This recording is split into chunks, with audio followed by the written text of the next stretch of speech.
கர்த்தருடைய நாமம் மகிமைப்படுவதாக. தேவன் நல்லவர். இந்த நாளில் மீண்டுமாய் நாம் வெளிப்படுத்தல் புஸ்தகத்தை நாம் தியானிக்க கர்த்தர் நமக்கு உதவி செய்வராக. கடந்த நாட்களில் தொடர்ந்து நாம் 3ஆம் அதிகாரத்தில் உள்ள 7வது வசனத்திலிருந்து நம்ம பார்க்கிறோம். அதில் பிலதெல்பியா என்கிற சபை குறித்து நாம் பார்த்து கொண்டு வருகிறோம். அதற்கு முன்பாக எபேசு சபை, சிமிர்னா, பெர்கமு, தியத்ரா, சர்தை என்கிற இத்தனை சபைகளையும் அதனுடைய பெயருடைய அர்த்தங்கள், அது மாத்திரமல்ல அந்த சபையின் அல்லது அந்த பட்டணத்துடைய சுவாபங்கள், அந்த சபையினுடைய சுவாபங்களை குறித்து நாம் கடந்த நாட்களில் நாம் இதை குறித்து நாம் தியானித்தோம். ஏன் ஆண்டவர் இந்த 7 விதமான சபைகளை ஆண்டவர் இங்கே சொல்வதற்கான காரணம் என்ன என்று சொல்லி ஒருவேளை நமக்கு சந்தேகங்கள் எழும்பலாம். ஏன் அப்படின்னா, யோவான் காலத்தில் இருந்த இந்த சபைகள், ஆனால் இப்போ கடைசி காலத்தில் அல்லது இயேசுவுடைய வருகைக்கு பக்கமாக இருக்கிற இந்த காலங்களில் இந்த சபையை ஒன்று குறித்து சொல்வதற்கான காரணம் என்ன? அந்த காலத்தில் இருந்த சபைக்கு இப்பொழுதுக்கும் வித்தியாசம் இல்லையா என்று சொல்லி, இல்லை. யோவான் காலத்தில் வாழ்ந்த அப்போ இருந்த சபைகள் என்னென்ன சுபாவங்கள் இருந்ததோ அதே சுபாவங்கள், அதே நிறைவுகள், அதே குறைவுகள், அதை காட்டிலும் மிகுதியான குறைவான காரியங்கள் இந்த கடைசி காலத்திலும் இருக்கிறதை தேவன் வலியுறுத்தி தான் இந்த சபையை குறித்து ஆண்டவர் சொல்லுகிறார். அப்போ 7 சபை மட்டும்தான் அந்த காலத்தில் இருந்ததா அப்படின்னா இல்லை, அநேக சபைகள் இருந்தது. ஆனால் அந்த காலகட்டங்களில் இருந்த சபையினுடைய குணாதிசயங்களை ஒருக்கி எடுத்து அந்த சபை எப்படிப்பட்டதாக இருந்தது, அந்த சபை ஆண்டவருக்காக என்ன செய்தது, அதனுடைய அந்த சபையினுடைய விசுவாசனுடைய குறைகள் என்ன, நிறைகள் என்ன, அவர்கள் எதிலிருந்து மனம் திரும்ப வேண்டும், எதிலிருந்து வேறுபரிக்கப்பட வேண்டும், அப்படி ஆண்டவருக்காக வைராக்கியமாக இருந்தால் தேவனுடைய பிள்ளைகளுக்கு அந்த சபைக்கு தேவன் என்ன வெகுமதியை ஆசீர்வாதத்தை கொடுப்பார் என்பதை தேவன் அந்த காலங்களில் சொன்னது மட்டுமல்ல, அதே சபையினுடைய குணாதிசயங்கள் இந்த காலகட்டங்களிலும் இருக்கிறது என்பதை நாம் அறிந்திருக்க வேண்டும். ஒரு அல்லேலூயா சொல்லுமா? ஹல்லேலூயா.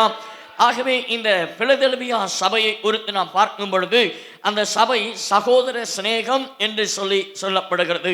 இது யோவான் காலத்தில் இருந்தது. ஆனால் இப்பொழுது சொல்லப்பட்டதற்கான காரணத்தை நான் சொல்லியிருக்கிறேன். இயேசு கிறிஸ்துவினுடைய வருகையின் காலங்களில் இப்படிப்பட்ட குணாதிசயங்களை உடையதான சபை காணப்படும் என்பதை இங்கே ஆண்டவர் வலியுறுத்துகிறதை பார்க்கிறோம்.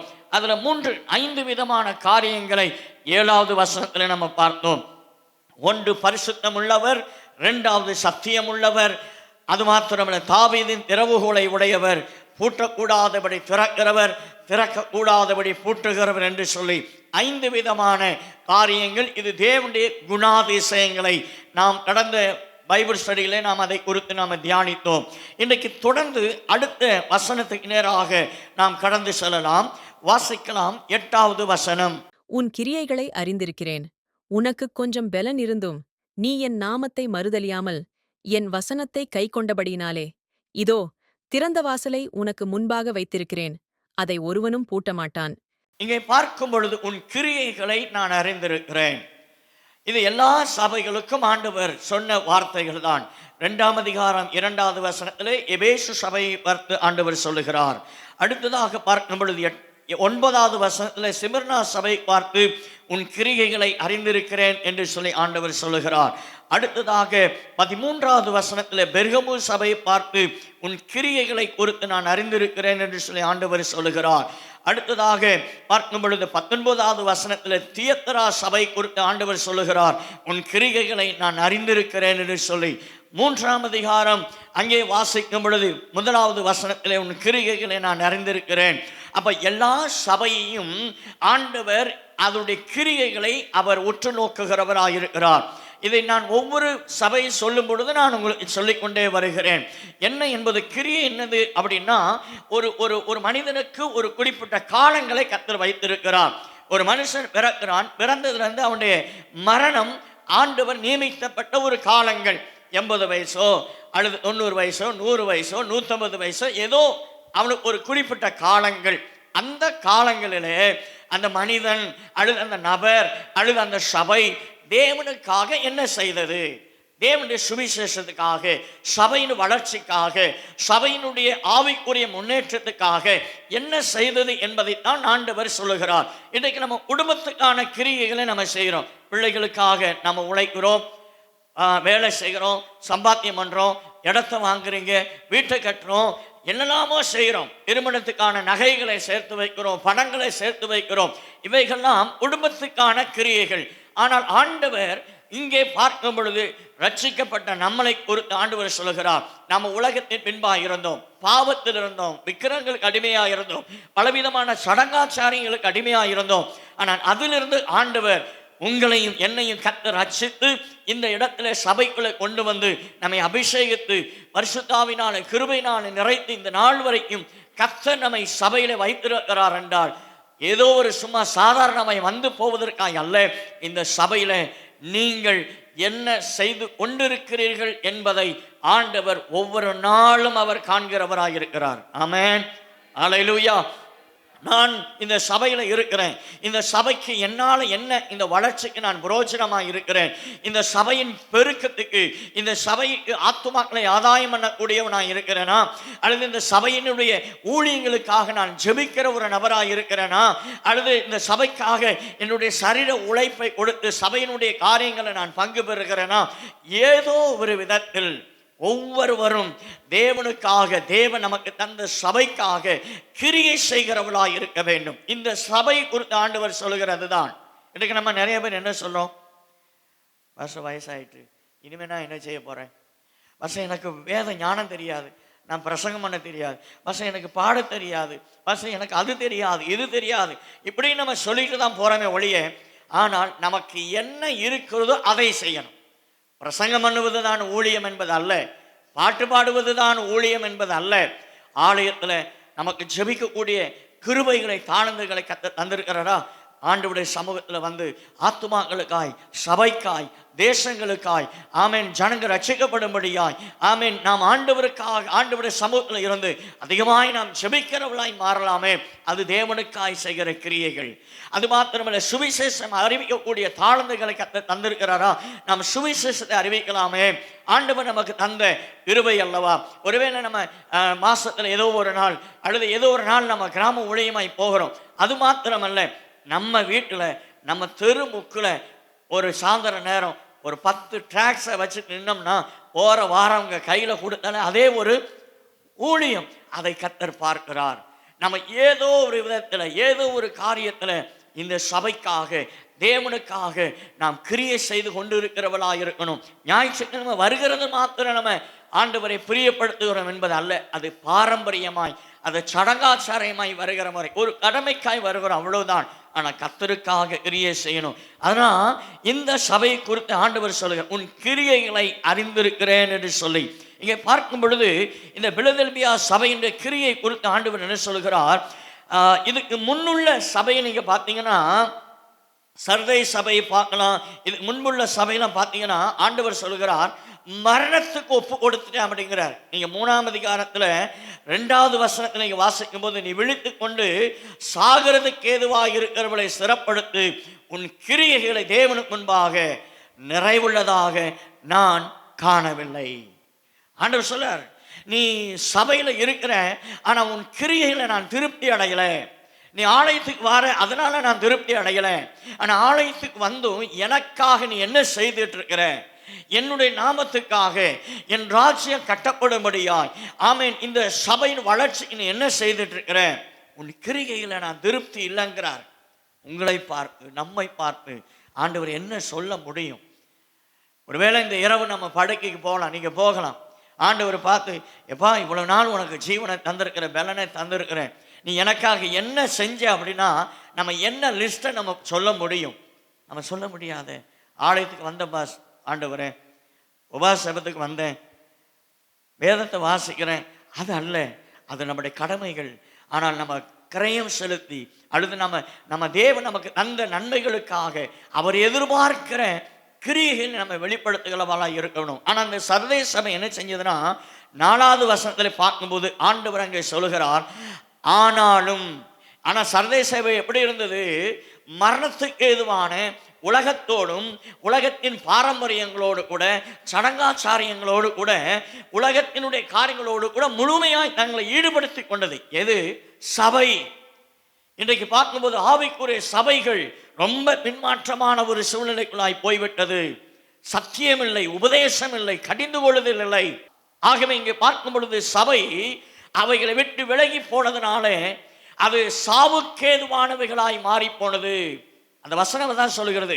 அப்படிப்பட்ட இடத்துல இருந்த அந்த சபையில சிலர் அப்படின்னு சொல்லப்படுது. அந்த வசனம் தான் சொல்லுது, ஆனாலும் தங்கள் வஸ்திரங்களை அசுசிப்படுத்தாத சிலர் சர்தை சபையிலும் உனக்கு உண்டு என்று சொல்லி, இந்த சிலர் எங்க வர்றாங்க அப்படின்னா பிலதெல்பியா சபைக்குள்ள வந்துடுறாங்க. இந்த பிலதெல்பியா சபையில வருகிறார்கள். அவள் என்ன செய்கிறார்கள்? கொஞ்ச பலன், அந்த வார்த்தை தான் சொல்லுகிறது, கொஞ்ச பலன் இருந்தோம் அப்படின்னு. கொஞ்ச பலன் தான். பிலதெல்பியாவை சபையை போல அவர்கள் ஆசீர்வாதத்தில் அல்லது பண வசதிகள் செழிப்புகள் நிறைவானவைகளாம் இல்லை. வாழ்க்கையில் நெருக்கங்கள், பாடுகள், போராட்டங்கள், பிரச்சனைகள் எல்லாம் சந்தித்தது தான் இந்த பிலதெல்பியா சபை. இந்த கடைசி காலத்தில் இருக்கிற அருமையான தெய்வ பிள்ளைகளே, ஒரு நெருக்கடியான ஒரு காலங்கள். முன்பு போல நாம் சுவிசேஷத்தை அறிவிக்க முடியாது. முன்பு போல சத்தியத்தை வெளிப்படையாய் நான் பேச முடியாது. அப்படிப்பட்ட ஒரு நெருக்கடியான காலங்கள், உபத்திரவத்தின் காலங்கள் தான். ஆனாலும் நாம் தேவன் நமக்கு தந்த கிருபை நிமித்தமாய் நாம் சுவிசேஷத்தை அறிவிக்கிறவர்களாய் நாம் காணப்பட வேண்டும். இங்கே பார்க்கும் பொழுது இவர்கள் பல எதிர்ப்புகள், பிலதெல்பியா சபையில பல போராட்டங்கள். ஆனாலும் அவர் என்ன செய்தார்கள்?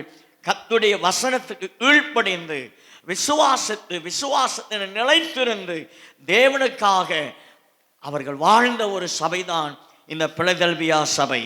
ஆமென், அல்லேலூயா. அப்ப கொஞ்ச பலன் இருந்தோம். ஆண்டவர் நம்மிடத்துல என்ன எதிர்பார்க்கிறார்? கொஞ்சம் தாழ்ந்து இருக்கலாம், ஏதோ கொஞ்சம் தாழ்ந்து இருக்கலாம். அதை கொண்டு ஆண்டவருக்காக எதை செய்ய நம்ம முயற்சி எடுக்கிறோம். அந்த முயற்சியில நம்ம முயற்சி எடுக்க பிரயாசம் எடுக்க கர்த்தர் உங்களை பயன்படுத்த ஆரம்பிச்சிருவார். நமக்கு நல்ல பாட தெரிஞ்சாதான் பாடுவேன், நல்லா ஜெபிக்க தெரிஞ்சாதான் ஜெபம் பண்ணுவேன், நல்ல பிரசங்கம் இல்லை. உங்களுக்கு என்ன தெரியுதோ சுவிசேஷம் அறிவிக்க 2 வார்த்தை தெரிஞ்சாலும் வருகிற போகிற ஜனங்கள் சுவிசேஷத்தை அறிவிக்கலாமே. அது பெரிய மகிமையான ஒரு ஊழியம். அப்ப தேவன் உனக்கு இருக்கிற கொஞ்ச பலன் இருந்தும், அதான் அங்க பார்க்கிறோம். அந்த வசனத்தை பார்க்க, உன் கிரியைகளை அறிந்திருக்கிறேன். 2வது, உனக்கு இருக்கிற கொஞ்ச பலன் இருந்து. பிலதெல்பியா சபைக்கு கொஞ்ச பலன் தான் இருந்தது, கொஞ்ச ஜனங்கள். அதான் 2வது அந்த வசனத்துல நம்ம பார்த்தோம். 4வது வசனத்துல பார்த்தோம், 3ஆம் அதிகாரம் 4வது வசனத்துல, தங்கள் வஸ்திரங்களை அசுசிப்படுத்தாத சிலர் பேர் சர்தையிலே இருந்தார்கள். கிருபையின் காலத்துல இந்த வேத வசனத்தை கேட்பதற்கு மனம் இல்லைன்னா ஒரு காலம் வரும், அன்றைக்கு வசனத்தை தேடி போனால் எங்கே கிடைக்காது வசனங்கள். ஆகவே தான் இங்கே வசனம் சொல்லுது, கொஞ்ச பலன் இருந்தும். அப்ப இந்த பிலதெல்பியா சபை தியத்திரா சபையை போல, சர்தை சபையை போல பண வசதி கிடையாது. நீங்க அந்த சபையில நம்ம சரித்திரத்தை பார்த்தோம். ஒரு ராஜ்யத்தை தலைகளை மாத்திடுவாங்க, அரசாங்கத்துடைய தலைவரை நியமிக்க முடியும், அந்த நியமித்த ராஜாக்களை தலைவர்களை கீழே தள்ளவும் முடியும். அந்த அளவுக்கு சபைக்கு அதிகாரம் இருந்தது, பணபலம் இருந்தது, ஆளுகை பலம் இருந்தது. சபை என்ன சட்டம் போடுதோ அதான் அரசாங்கத்தின் சட்டமா இருந்தது. ஆனா பிலதெல்பியா சபையில் அப்படி அல்ல. பணம் கிடையாது, ஆள்பலம் கிடையாது, அதிகாரம் கிடையாது, எதுவுமே கிடையாது. ஆனா கொஞ்சம் பலர்ந்தும் தேவனுக்காக பெரிய காரியங்களை செய்யணுங்கிற வாஞ்சை அதுக்குள்ள இருந்தது. அல்லேலூயா. ஆகவே இந்த வசனத்தை கேட்கிற அருமையான தேவ பிள்ளைகளே, நமக்கு என்ன கிருபையை தாளந்தை கர்த்தர் நமக்கு தந்திருக்கிறாரோ அதை கொண்டு கர்த்தருக்காக நான் என்ன செய்யலாம், ஆண்டவருக்காக என்ன செய்யலாம், சபைக்காக நான் என்ன செய்யலாம், தேவனுடைய ராஜ்யம் விஸ்தாரமாவதற்கு நான் எதை செய்யலாம் என்று சொல்லி அதற்காக நாம் முன் வரும் பொழுது தேவன் அந்த கொஞ்சம் இதை கொண்டு கர்த்தர் பெரிய காரியங்களை கர்த்தர் செய்வார். ஆமென். இது சொல்லும்போது ஞாபகம் வருது, ஆண்டவராய் இயேசு தேவனுடைய ஆலயத்தில் இருக்கிறார். ஜனங்கள் எல்லாம் வந்து காணிக்கை போடுகிறார்கள். எல்லாரும் எப்படி போட்டார்கள்? தனக்கு இருந்தவைகளிலிருந்து போடுகிறார்கள், தனக்கு இருந்த ஆசீர்வாதத்திலிருந்து கர்த்தருக்காக கொடுக்கிறார்கள். ஆனால் ஒரே ஒரு ஸ்திரியானவள், ஒரே ஒரு பெண்ணானவள் வந்து காணிக்கை போடுகிறா. அப்ப ஆண்டவர் சொல்றாரு, எல்லாரும் தனக்கு இருந்தவைகளிலிருந்து கொடுத்தார்கள், ஆனா இவளோ தனக்கு இருந்ததையும் ஆண்டவருக்காக கொடுத்தாள். அல்லேலூயா. அப்ப தேவன் எதை எதிர்பார்க்கிறார் என்றால், நான் இருக்கும்போது கொடுப்பது அல்ல, இல்லாத சூழ்நிலையிலும் தனக்குன்னு இருக்கிறதையும் ஆண்டவருக்காய் கொடுப்பதைத்தான் தேவன் பிரியப்படுகிறவராய் இருக்கிறார். 3வது, நீ என் நாமத்தை மறுதலியாமல்.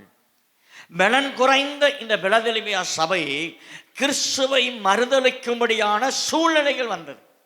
நான் சொல்றது புரியுதா? ஆண்டவரை மறுதலிக்கும்படியான சூழ்நிலைகள் வந்தது. இன்னைக்கு நிறைய பேருடைய வாழ்க்கையில பாருங்க, ஆண்டவரை ஏற்றுக்கொண்டு அவர்கள் நன்மையை பெற்று பின்வாங்கி போகிறார்கள். அவங்களுடைய வாழ்க்கையில கேளுங்க, சில நேரங்கள் அவருடைய வாழ்க்கையில கத்த நன்மை, ஆண்டவரை தேடினேன், ஆண்டவரை அற்புதம் செய்யலை, ஒரே போராட்டமாக இருந்தது, அதனால் நான் ஆண்டவரை விட்டு நான் பின்வாங்கி போயிட்டேன். ஒரே பிரச்சனையாக இருந்தது, அதனால் நான் ஆண்டவரை விட்டு பின்வாங்கி போயிட்டேன். சத்தியத்தை அறிந்தும் தேவனை விட்டு விலகி போகிற காரணம் என்னன்னா, கிறிஸ்துவுக்குள் வரும் பொழுது, ஆண்டவருக்காக இருக்கும் பொழுது வருகிற பாடுகளை, கிறிஸ்துவுக்குள் இருக்கும் பொழுது வருகிற அவமானங்களை, நிந்தைகளை சகிப்பதற்கு அவர்கள் கூடாததினாலே அவர்கள் பின்வாங்கி போகிறதை பார்க்கிறோம். ஆனால் இந்த பிலதெல்பியா சபை அவமானம் வந்தது, நிந்தை வந்தது, பாடு வந்தது, மரணம் வந்தது, எல்லாம் வந்த பொழுதும் தேவனுக்காக நிலைத்திருந்து கர்த்தரை மறுதலிக்காத ஒரு சபை எது என்றால் இந்த பிலதெல்பியா சபை. ஒரு அல்லேலூயா சொல்லுமா? ஹல்லேலூயா.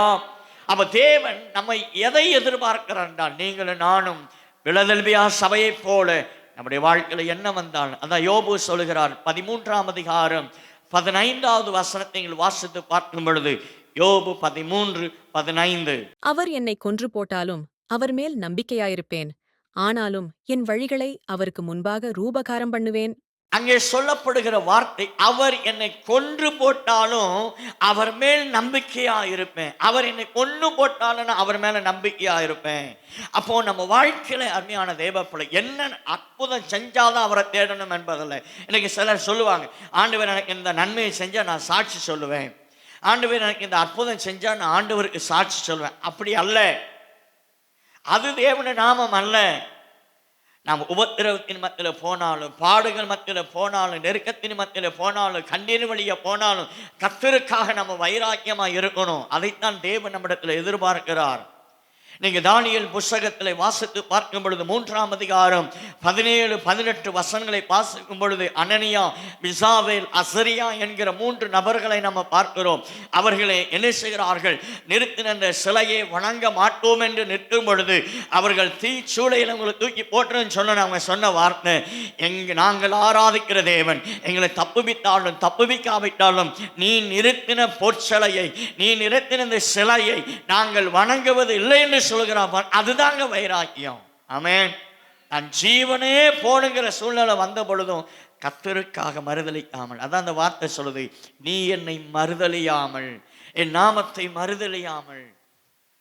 அப்போ நம்ம வாழ்க்கையில் ஆண்டவர் எதிர்பார்க்கிறது கர்த்தரை. சின்ன காரியத்துக்கும் மறுதலிக்கிற சூழ்நிலைகள் இன்றைக்கு விசுவாசிகள் கடந்து போகிறார்கள். ஆனால் தேவன் அப்படி அல்ல. நம்ம இடத்துல எந்த சூழ்நிலையானாலும் கர்த்தருக்காக வைராக்கியமாக. கிறிஸ்தவ வாழ்க்கை என்பது ஒரு பஞ்சிமத்தின் மேல் நடக்கிற ஒரு வாழ்க்கை அல்ல.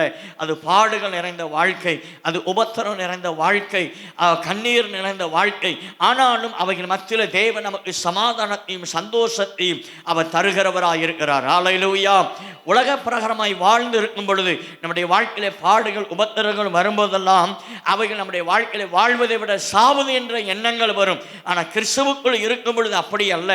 பாடுகள் வந்தாலும், உபத்திரம் வந்தாலும், நெருக்கங்கள் வந்தாலும் ஆண்டவருடைய வார்த்தை சொல்லுகிறது என்னவென்றால், இன்றைக்கு நிறைய பேர் என்னன்னா உபதேசங்கள் எப்படின்னா, ஆண்டவரை ஏற்றுக்கொண்டு உனக்கு என்ன வராது? பாடே கிடையாது. ஆண்டவரை ஏற்றுக்கொண்டு சபைக்குள்ள வந்துட்டா உனக்கு பிரச்சனையே இல்லை. ஆண்டவரை ஏற்றுக்கொண்டா உனக்கு நீ ஓஹோன்னு வாழலாம் என்பான். அது அல்ல. கர்த்தருடைய ஆசீர்வாதம் உண்டு, கர்த்தருடைய சமாதானம் உண்டு, சந்தோஷம் உண்டு. ஆனால் அவைகள் மத்தியில் நமக்கு உபத்திரமும் உண்டு, பாடும் உண்டு, வேதனையும் உண்டு, கண்ணீரும் உண்டு, எல்லாம் உண்டு. அதான் வேதம் மத்தேயு சுவிசேஷம் 24ஆம் அதிகாரம் குறித்துக் கொள்ளுங்கள். 9 முதல் நீங்கள் வாசித்து பார்க்கும்போது 13வது வசனம் வரை, அப்பொழுது உங்களுக்கு உபத்திரம் உண்டு. உபத்திரவத்தில் என்ன செய்வாங்க? உங்களை ஒப்பு கொடுப்பார்கள், உங்களை கொலை செய்வார்கள். என் நாமத்தின் நிமித்தம் நீங்கள் சகல ஜனங்களாலும் சொந்த குடும்பத்தாலும் நீங்கள் பகைக்கப்படுவீர்கள். எல்லாரும் நீங்கள் பகைக்கப்படுவீர்கள். அப்போ தேவனுக்காக நம்ம வைராக்கியமா இருந்துட்டோம்னா இதெல்லாம் நம்ம அனுபவிச்சுதான் ஆகணும். அப்படி அனுபவிக்கல அப்படின்னா நம்ம பரலோக ராஜ்யத்தை நம்ம பெற்றுக்கொள்ள முடியாது. தேவன் நம்முடைய கிரியைகளை அறிந்திருக்கிறார். அப்ப இந்த சபையை பார்த்து சொல்லுகிறார், என் நாமத்தை நீ மறுதலியாமல் இருக்கிறாய். எவ்வளோ பாடுகள் உனக்கு வந்தது சபையே, பிலதெல்பியாவே, உனக்கு எவ்வளோ உபத்திரம் வந்தது, எவ்வளோ அவமானம் வந்தது, எவ்வளோ நிந்தை வந்தது. ஆனாலும் அது மத்தியில் என் நாமத்துக்காக நீ வைராக்கியமாய் இருந்ததை குறித்து நான் பாராட்டுகிறேன் என்று சொல்லி ஆண்டவர் அங்கே சொல்லுகிறதை பார்க்கிறோம்.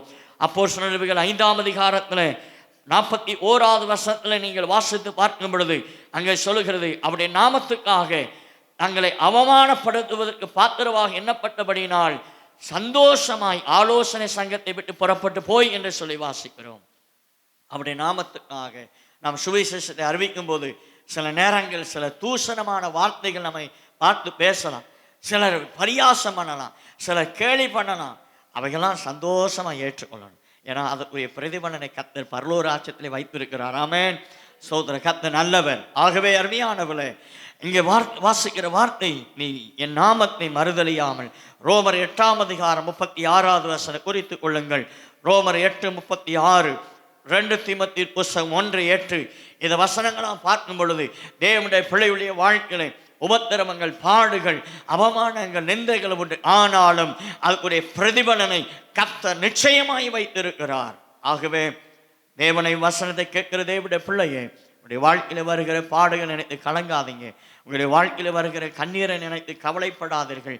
தேவன் எல்லாவற்றுக்கும் ஆமென் மாற்றுதலை கர்த்தர் உண்டாக்க வல்லவராயிருக்கிறார். அடுத்ததாக வாசிக்கிறோம், 4வதாக என் வசனத்தை கை கொண்டு வாசிக்கிறோம். இவ்வளோ பாடுகள், இவ்வளோ வேதனைகள், இவ்வளோ அவமானம், இவ்வளோ வைராக்கியம், ஆனால் அங்கே பார்க்குறோம் வசனத்தை கை கொள்கிற சபையாக இருந்தது. இன்றைக்கு நம்ம எவ்வளோ பிரசங்கத்தை கேட்குறோம், எவ்வளோ உபதேசத்தை கேட்குறோம், ஆனால் கேட்டுட்டு அப்படியே போயிடுறோம். அதன்படி வாழ்கிறோமா என்பது இல்லை என்று பார்க்கிறோம். ஆனால் இந்த சபை அப்படி அல்ல. இன்றைக்கு நம்ம வாழ்க்கையில் வசனத்தை கேட்டு அதன்படி வாழ்கிறவளாக இருக்கணும். வசனத்தை கேட்குறோம், ஆனால் உலக பிரகாரமாய் வாழுகிறோம். வசனம் உபதேசம் நமக்கு என்ன சொல்லுகிறது? யார்கிட்ட ஐக்கியம் வைக்கணும், யார்கிட்ட ஐக்கியம் வைக்கக்கூடாது, யாரோடு கூட பேசணும், யாரோடு கூட பேசக்கூடாது, நான் என்ன செய்யணும், என்ன செய்யக்கூடாது, எங்கே போகணும், எங்கே போகக்கூடாது, எதை பார்க்கணும், எதை பார்க்கக்கூடாது, யாரோடு கூட நம்முடைய உறவு இருக்கணும், இருக்கக்கூடாது என்பது எல்லாவற்றுக்கும் தேவன் வேதாமத்தில் பதில் வைத்திருக்கிறார்.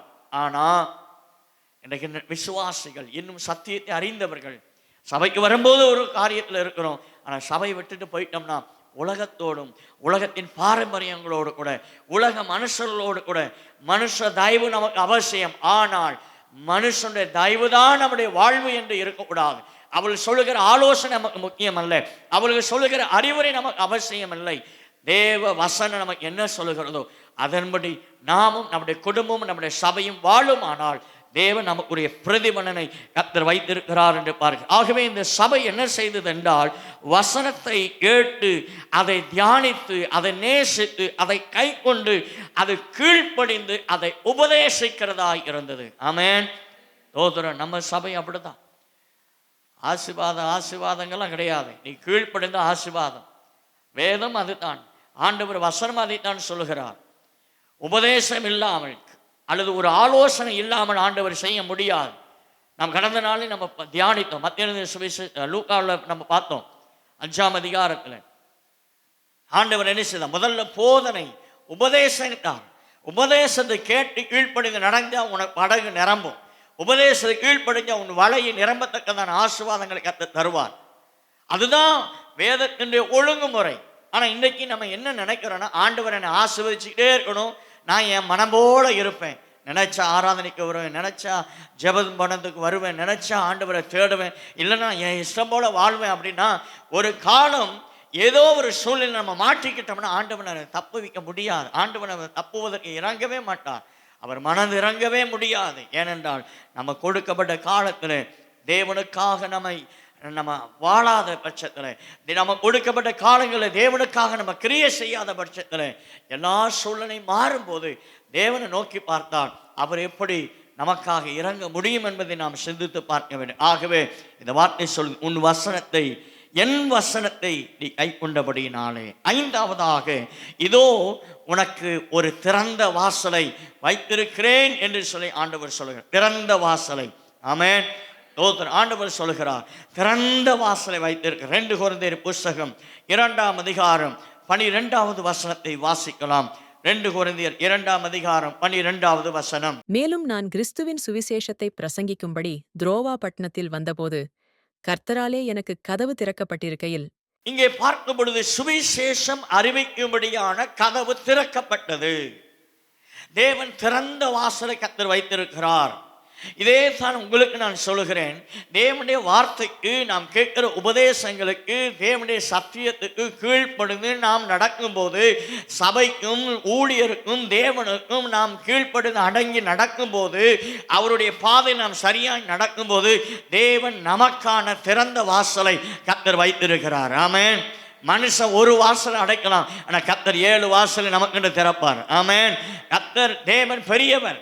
அவர் அடைத்ததை எவனும் திறக்க முடியாது, அவர் திறந்ததை ஒரு மனுஷனும் அடைக்க முடியாது. ஆகவே நம்முடைய வாழ்க்கையில் ஒன்றை அறிந்து கொள்ள வேண்டும். தேவனுக்காக நம்ம வாழ்ந்துட்டோம்னா ஆண்டவர் திறந்த வாசலை வைத்திருப்பார்.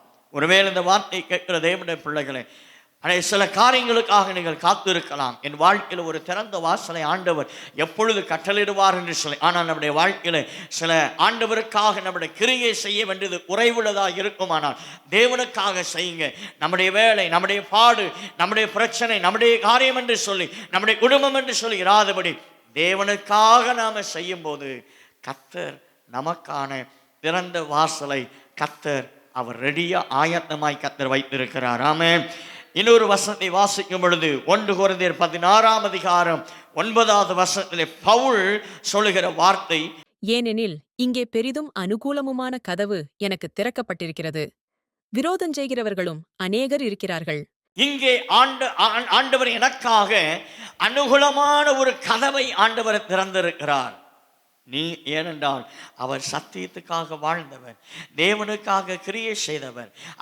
அவருடைய கிரியைகளை கர்த்தர் அறிந்து தேவன் அவனுக்கு போகிற இடமெல்லாம் ஆண்டவர் அனுகூலமான காரியத்தை கர்த்தர் வாய்க்க பண்ணுகிறார். அதே போலதான் தேவன் நம்முடைய வாழ்க்கையில கர்த்தருடைய வார்த்தைக்கு கீழ்ப்படிந்து இருக்கும் பொழுது தேவன் நமக்கும் அனுகூலமான வாசலை கர்த்தர் திறக்க வல்லமை உள்ளவராயிருக்கிறார். அல்லேலூயா. எனவே அருமையான தேவ பிள்ளைகளே, இந்த 5 காரியங்களை இந்த வசனத்திலே பார்க்கிறோம். உன் கிரிகளை அறிந்திருக்கிறேன். 2வது, உனக்கு கொஞ்சம் பலன் இருந்தும். 3வது, என் நாமத்தை மறுதலியாமல் இருந்தபடியால். 4வது, என் வசனத்தை நீ கை கொண்டபடியால். 5வது, திறந்த வாசலை உனக்கு முன்பாய் வைத்திருக்கிறேன் என்று சொல்லி ஆண்டவர் சொல்லுகிறார்.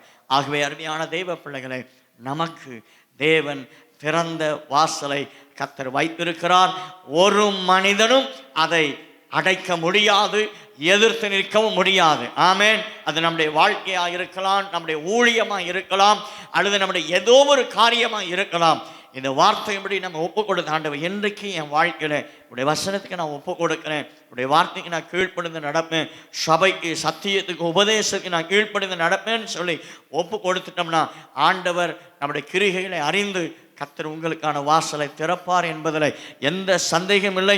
நான் ஆணித்தரமாய் சொல்கிறேன். அதை நம்பி செயல்படுங்கள். கர்த்தர் பெரிய காரியங்களை செய்வார். கண்களை மூடி நாம ஜெபிக்கலாம்.